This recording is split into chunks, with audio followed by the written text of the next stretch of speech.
and his dad. The Dweez and his dad. The Dweez and his dad had the most awkward interaction they've ever had. The Dweez and his dad.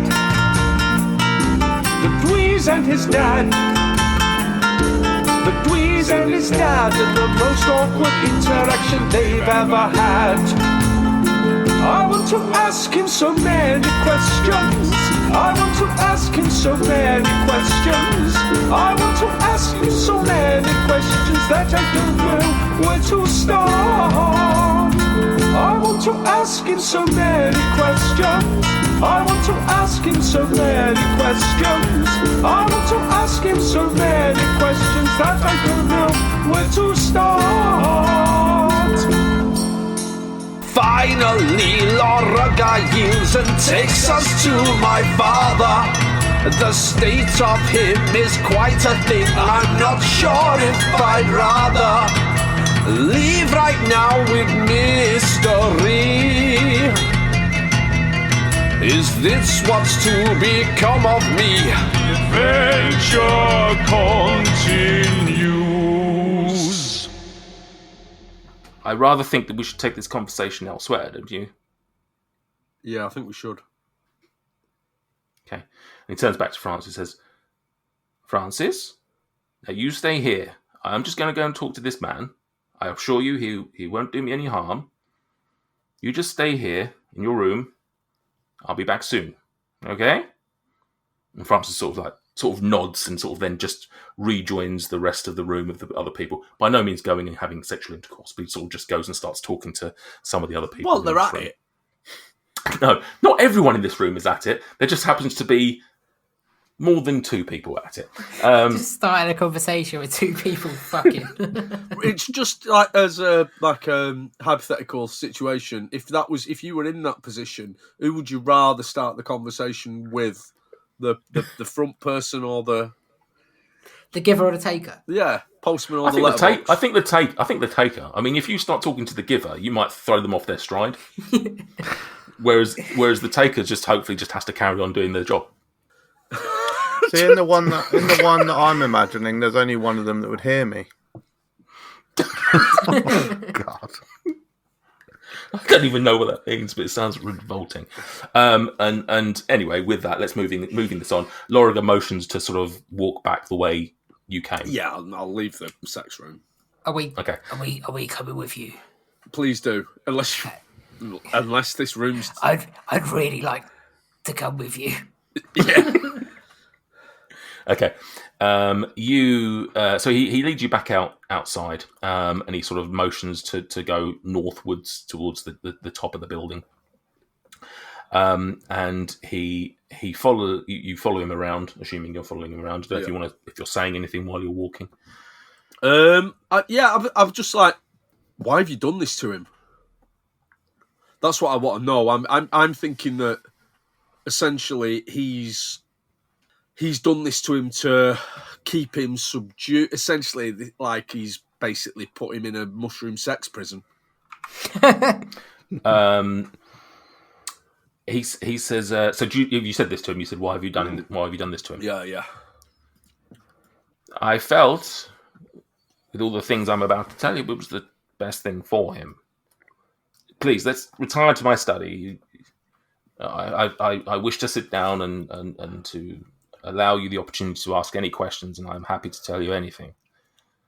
As I've said to you since the courtyard, I am much defeated. And you sort of see him wince again for no reason.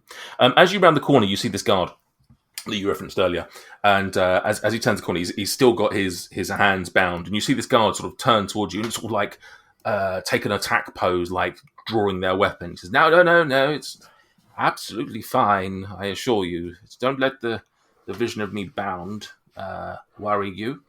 And he turns to you, Dweezil, and says, would you mind if I just briefly speak to my guard? I promise you I have nothing to... I will not do anything that you wish. You'll speak to him from here. Turns back to the guard. I rather wish to have done this privately, but as you can see, that despite the appearances and everything, I am somewhat under duress to do this the way. My dear, you are fired. Your time in this house has come to an end, as is anyone else employed here. Please spread the message around the house. Any guards, any staff, anyone here who is part of my entourage is no longer needed. You may all leave now. And you see the guard sort of just looking and sort of trying to do the math of just, he's obviously bound, and he says, again, please, the bindings are for all my guests' sake. They assure me that I am a dangerous man, which you know not to be true. Please, you must leave now. Our time has come to an end, and I wish you all the best in the future. And you see the guard sort of looking a little odd, clearly a weird scenario, and sort of just lowers their weapon and just sort of, well, not lowers it, but sort of sheathes their weapon and sort of just gingerly walks away, like does that thing where they sort of take a couple of steps, and then sort of you see them trot off. Dabov. Yeah. Where's Greg? I don't know. Fuck. He's probably found some coffee or something. I hope so. That would explain it. Greg, are you doing anything else in the house, or would you like to say that you're heading straight towards the rest of the party to reconvene? Well, yeah. I mean, Greg technically doesn't know that there isn't a battle going on, so I would say he would run out of the room that he's currently in, into the main hallway, look through the glass, realise that there's no one there, and then he would probably say something like, "Oh, for God's sake, they've forgotten me again. Perhaps I'll just go off and find a kitchen so I can make a coffee or something." And with that, he kind of aimlessly walks around the house, we'll say, until he kind of just bumps into him while he's looking for a kitchen. Okay. What I'll say is then I will open up the kitchen for you. You stumbling around the house, you eventually find the kitchen over here, and as you open the door, you get the wafts of all this food that was being cooked for you as guests, and you can see all this fine platters of food across the side that were due to be brought out to you only mere minutes ago, and you can see this like halfling and a kenku that are just rushing around the kitchen trying to do all this stuff, completely unaware that basically the entire house is either dead or fired. Or fucking. Oh no, they're probably aware of the fucking room, and they've got to keep their energy up somehow. Gentlemen, I believe dinner has been cancelled, but there's no point of this going to spoil, so I'll just sit at the table here, and you can bring it over, and I'll sample it bit by bit. If there's a tiramisu, I'll take that first, if you would. You don't see any tiramisu, but I am happy to say that. Let me see if I can tell you what the next thing that you would have been having. The next thing that you can see that was ready to go was lobster bisque and a roasted tomato soup with basil oil is sat on the side, pretty much ready to be led out. All right, let me just roll to see how good it is. Okay, go for it. I've rolled a 4, so this is bloody terrible. This fucking National Lampoon's Wizards Wild Outing. Okay, so with that, we'll return to the rest of the party. You see that guard hurried off, sort of northwards, and then turn around and head up to another door, and then you see them and another person and another guard coming down, sort of poking their head round the corner, and sort of Loraga giving them a sort of knowing nod, and then you see that one scurrying off, and both of them head off to the east of the house, and you don't necessarily see them thereafter. Loraga continues to lead you northwards, and you head up this hallway, and he stops at a door, and you sort of see him sort of jostling with both his hands to open the door. He eventually gets it open, and he leads you into what is essentially let's open this up for you, Polygon Reveal. Worth mentioning that the kitchen was next door to the room where we were going to have the dinner, so Greg isn't too far away from us now. We're just at the north of that same corridor, right? Krill very conscious that we're walking away from the treasure. I mean, you are technically the opposite side of the house to me. Yeah, we couldn't actually be further away, but that's fine. Okay. He leads you into a very ornate room, the centerpiece of which being his desk, and a large plush chair behind it, where he sits his noble bottom to do business. And he sort of, with your consent, starts sort of walking towards it, and gets over to the chair and sort of gives you a sort of look of, do you mind if I sit down? I give consent. Okay. And he takes a seat behind his desk at the thing. Looking around the room, it's a very ornate room, lots of little bits of finer furniture and paintings. You see off to one of the sides of the room, you actually see a picture of Loraga himself, in typical noble fashion, with 1 foot up on a stool and looking very pomp. You see lots of paperwork all over his desk in what would probably be an organised mess. By no means is it strewn everywhere, but you probably get the impression it's probably in an order that he sees fit. Yeah. And that's about it that makes, from your initial instincts or your initial review of the room. And he sits down and says, now you can see why I wish to have this conversation away from the room. Your father is in no fit state for news of your arrival, who you are. He's a broken man, Euclid. It's always best to have conversations when there are less kind of pertinent fluids just flying around willy-nilly. Well, of course, it's certainly not a room for conversing, I do appreciate. You have questions, I do not doubt. Would you wish to ask these? Why have you kept my father in a mushroom sex prison? I used to know a band called the Mushroom Sex Prison. It's a great band name. They were quite good. It's surely got to be the name of this episode when it goes out. Absolutely. It's a complicated story, Euclid. It started many years ago. I believe when we first started talking before the fisticuffs, I asked you what you knew of your father, and you told me he was an adventurer, I believe. That's what my mother told me. Just think carefully about what you say about my mother. I was trying to get a rise out of you, young man. Your mother was a kindly woman, in truth. Your father was not an adventurer. Your father was a meek man. This is no lie. The lies I suspect your mother told you were to protect you or to give you some illusion of a grander man who was your father. He left you when you were but a mere babe. You would have no memories of him yourself, and I don't doubt that she, as I say, wished to give you a paternal figure that you could strive to be.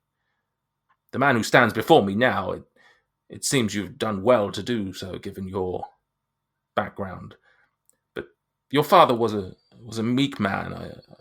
I played my part in it. When we were boys, I matured. My magic matured at quite a young age. You asked about the eye. You asked about all of this.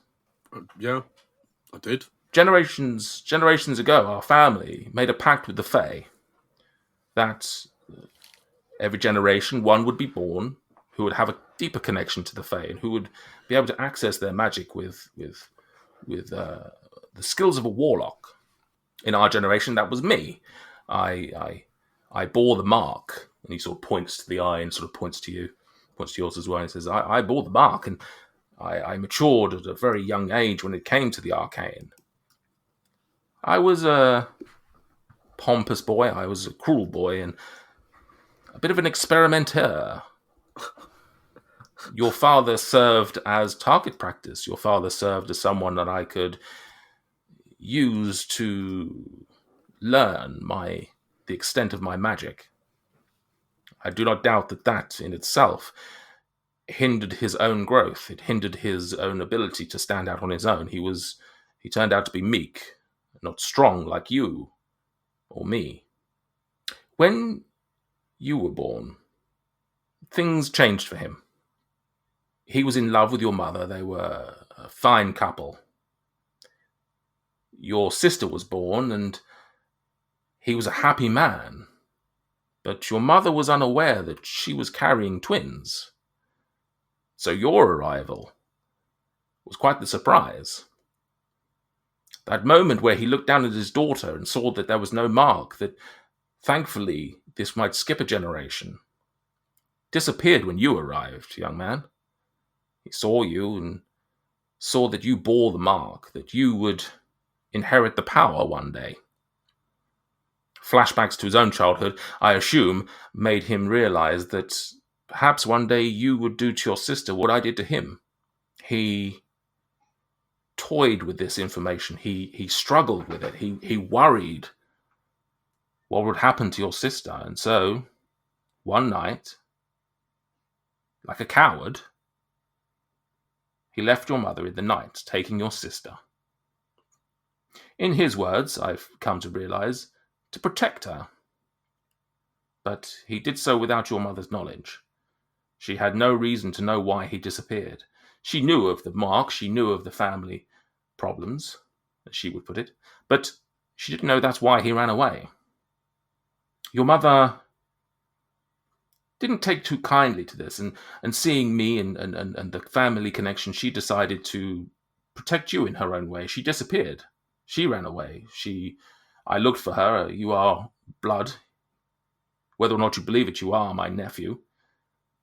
She ran away and changed her name, and I was unable to find her. To this day, I have never seen Gail again. It is fate that you're at my door. Your father ran, so he tells me when I finally caught up to him. He ran and he hid and he did everything he could to protect your sister, eventually making their way to Waterdeep, which is quite ironic as he was there at the same time I was.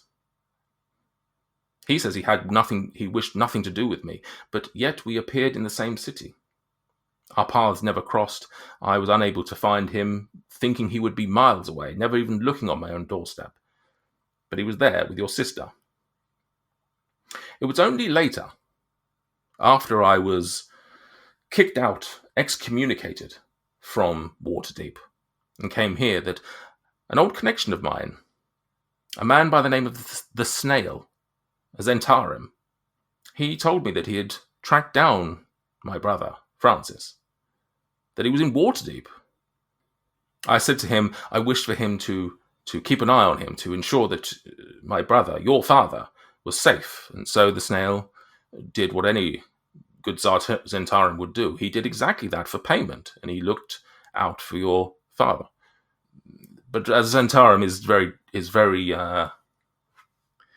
Zentarim cannot always be trusted. He played both sides. He told your father that he knew who he was and was extorting him and your sister for money. He said that he would tell me about him being in Waterdeep if he didn't do exactly as he asked. That drew your sister into the Zentarim. She became quite the useful spy, I hear. She was moving up the ranks at quite some speed. Until one day they sent her on a mission to procure a nearby town, to perhaps commandeer it for the purposes of the Zentarim. She was sent to Nightstone to ensure that it would be a base of operations. Oh, come on! Unfortunately, Luna never returned. Oh, mate. Which one of us killed her? Can you remember? I can remember. Your father did not take kindly to this. He was obviously upset. He'd left his wife. He'd left his son. His daughter, now deceased. He was crumbling apart. The Snail couldn't recognize it, but I could from the writings. I knew that my brother was at the precipice. And so I sent my finest, and he sort of points over to the dining room. Anastasia. You sort of see him sort of pause for a second, just sort of realizing that she's gone. Anastasia, yes. I sent her to collect him. She brought him here. It was, as you can imagine, an awkward reconciliation between us. We had not seen each other for many a year. How old are you, Euclid? 22. What? Yeah, Sorry. he's quite young. He's quite young, What? particularly for Why an elf did as well. I- He's young. He's young. 'Cause Why elves- did I think he was much older? Authority. It's 'cause No, he's authoritative. he's a kid, and particularly in elf terms. Yeah. Bloody hell. So returning. Sorry, Stuart. Pardon? How old? 22, maybe. I think. He's so- like early 20s. Sorry, Yes. when he said 22, Crow said that in character. Okay. Bloody hell. Yes. Yeah, that's about right. 22 years since I'd last seen my brother face to face. It was awkward, just difficult. Not least because he was a man broken by guilt and grief and fear. We sat down, we drank, we did our best to try to find a common ground, but it was clear that far too much time and far too much events in our life had passed for us to truly be brothers. That said, we had a merry night, and I introduced him to some of the finer things in life. I introduced him to fey mushrooms. It's fair to say your father took quite the taste for them. That night, I saw his spirit lift. I saw some happiness in him. I saw that for a moment, everything was better. He didn't have to think about the things that he'd lost, the things he'd given away.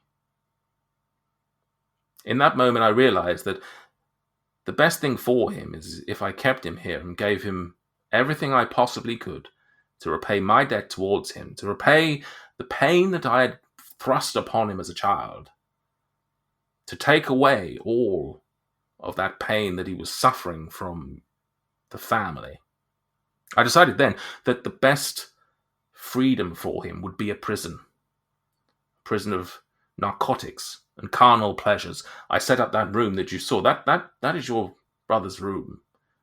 He wants for nothing. He can have any food, any drink, any narcotics, and any person he wishes. It is not a pleasant room, of course. I understand your reticence to be in that room for longer than you have to be, but seeing my brother, seeing his spirits lifted, it allows me to feel that I've done some good, even if it is quite perverse. That is why he is in that room, in a, as you call it, a mushroom sex prison. I just love that you describe it as this room of depravity, and Quinch is still just chilling in there. No, Quinch is with us. Oh, is he? Quinch is coming with you. Yeah, Quinch came. Everyone's with you. The only person that isn't with you at this point is Greg, who's still. I think Quinch, when Quinch first got in there, he was like, "Oh, this is very much a Quinch room." But I think perhaps Quinch might have reached something of a watershed and gone into and gone. Actually, this is a bit much.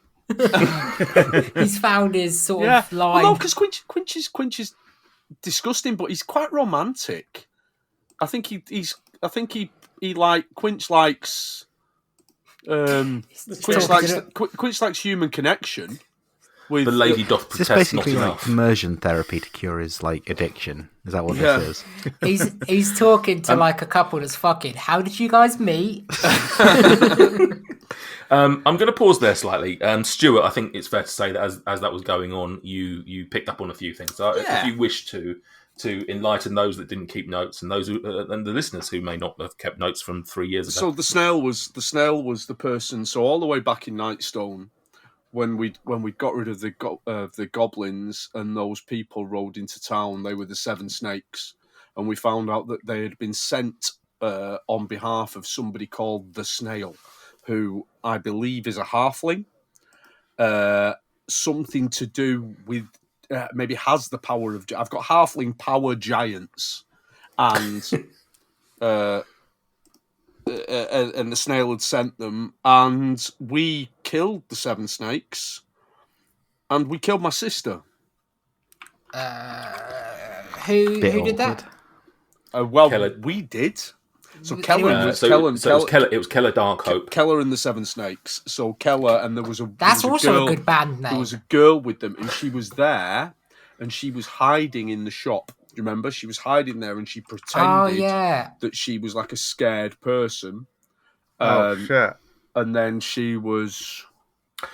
I'd like to say it was a team effort that killed her, but if you want if you want the death blow, it was Greg and Metal Wallows. Definitely was not me. You, thank God, because I was here sweating. Do you know what? If I'd had to put money on it, I thought it would have. I'd maybe Daboff, because I remember him being particularly. Daboff and Greg were fighting her. Yeah. Those three, but it was Greg that got the final blow. I think Sam was pathetic in that fight. I went unconscious in that fight. Yeah. Mm-hmm. Wow. A bit awkward. Yeah, that's fairly horrible, Nathan. I'm sorry that my pathetic ass didn't kill your sister. I mean, feel free to answer or not, but I think it'd be interesting. Is that super long-term storytelling, or is that? Oh God, no, I wouldn't. He decided last session when you fucked with his plans. Yeah. No. I don't mind telling you that was not the original plan. No, that wasn't when you killed her and when she was introduced. That had nothing to do with this. However, man likes to tell a story that ties together some stuff. And man likes to torture friends.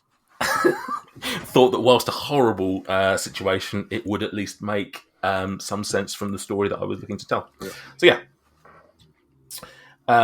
So there's sort of a bit of a silence, I guess, after he sort of delivers all of that information, and he sort of looks to you. He looks to you and says, "I am sorry that I have no better news. This is not. I've often thought about whether or not you and I would cross paths.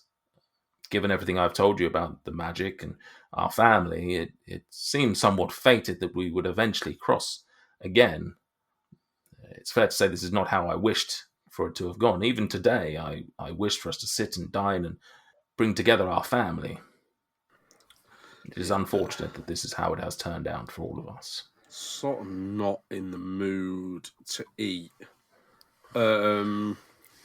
No, and by now my chefs will hopefully be told that they have also fired. So perhaps there's not even a full meal for you to dine on. You're not missing out. The soup's shit anyway.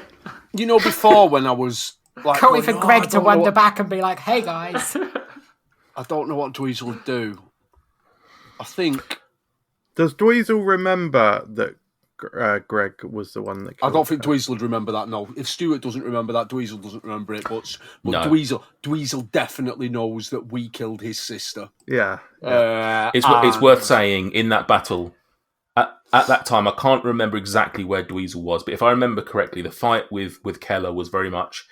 I think Daboff and Greg were inside the shop, and she was just outside the shop, and you guys were like fighting through the window. Yeah, I think Dweezil was off fighting other Seven Snakes. So the reality is, whilst you know he would have, she was killed, you probably wouldn't sit there tallying off who killed who. And I can't all wait that sort of stuff. to go back and listen to those early episodes and hear Dweezil say, "Die, you fucking bitch."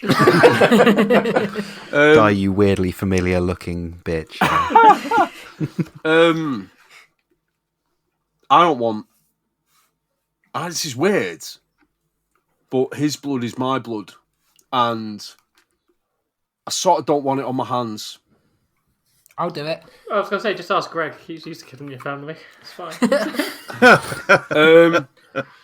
Well, is this you? This is you. This is Stuart. No, this is Dweezil. Oh, okay. He looks at you and sort of understands that you're probably...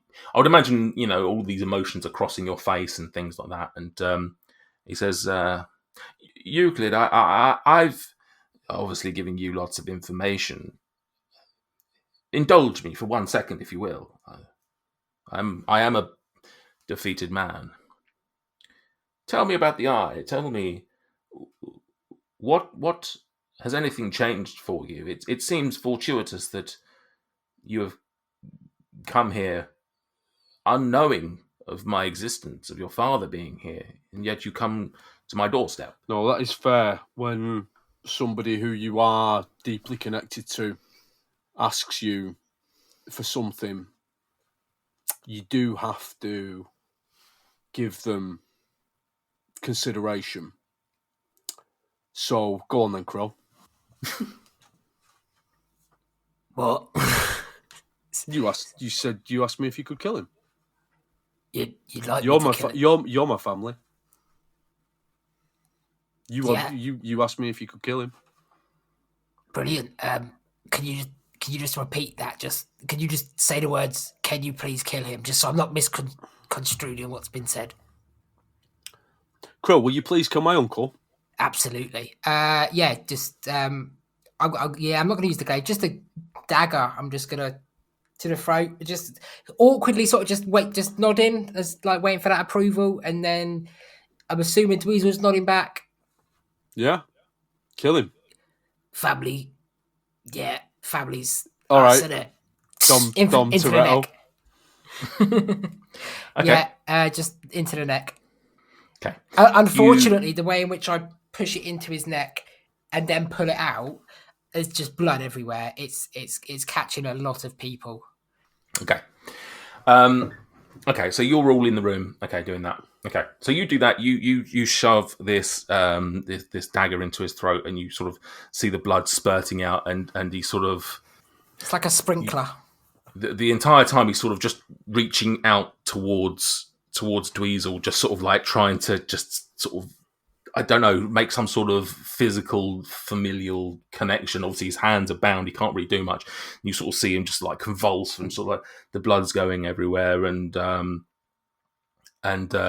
he eventually just slumps into his chair.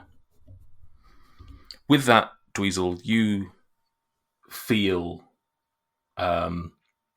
your eye starts to itch as it has done in the past, and you just hear that voice in your head just going, "Well done, boy. Well done."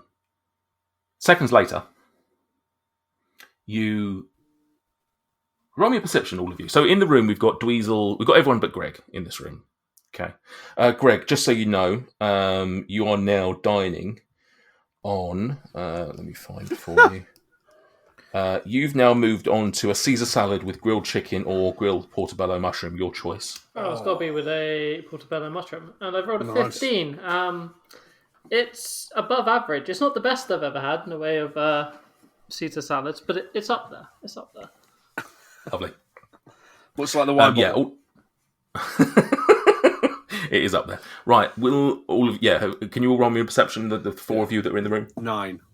15. 15. 5. Unnatural 20. Okay. Krill, you are the first to hear a noise coming from the hallway. And it's sort of the sound of like shuffling. And then eventually you sort of you turn around and sort of like get ready, sort of almost to attack, because obviously you still don't know what happened with these guards and anything. But then you sort of see, just sort of like half stumble through the room, through the door, you see Mendel Sands.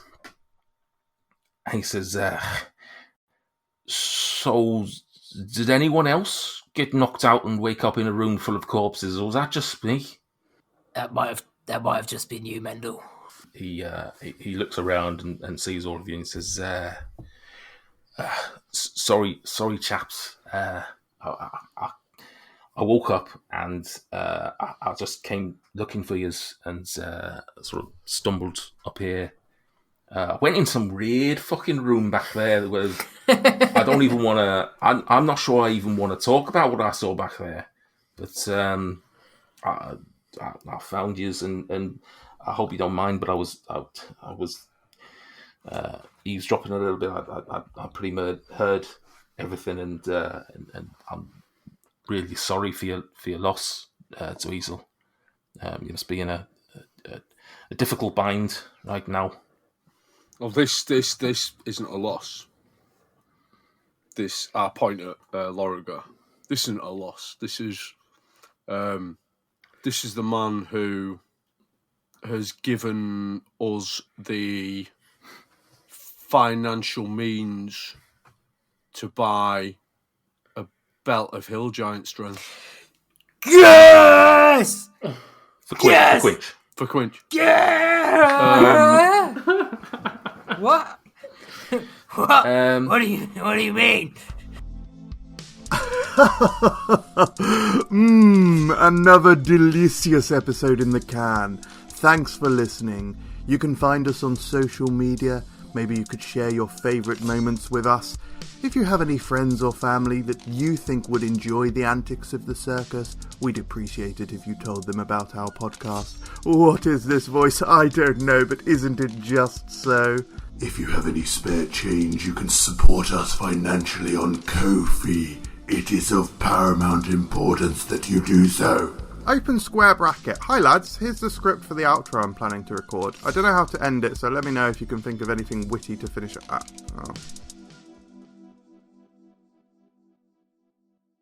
Oh, there, sailor. Yes, I'm talking to you. Do you yearn for high seas adventure and piratical mayhem at the roll of a D20? Yes, I'll just toss you your shirt. Very sassy. No, I drink beer and I fart in my sleep. Now that I've got your attention with sex, welcome to my pub, the Wizard's Sleeve. It's still a cow that I'm gonna get in a bag. Do you know how big a cow is? Don't put gold in your ass. that's not the catchphrase we were looking for. It is one that we often use at this group, Enough though. about where you keep your secret stuff. It's not in my anus. Stop it. Then sign your name in blood. Join the rovers and your crew on their adventures every Wednesday, wherever you find podcasts.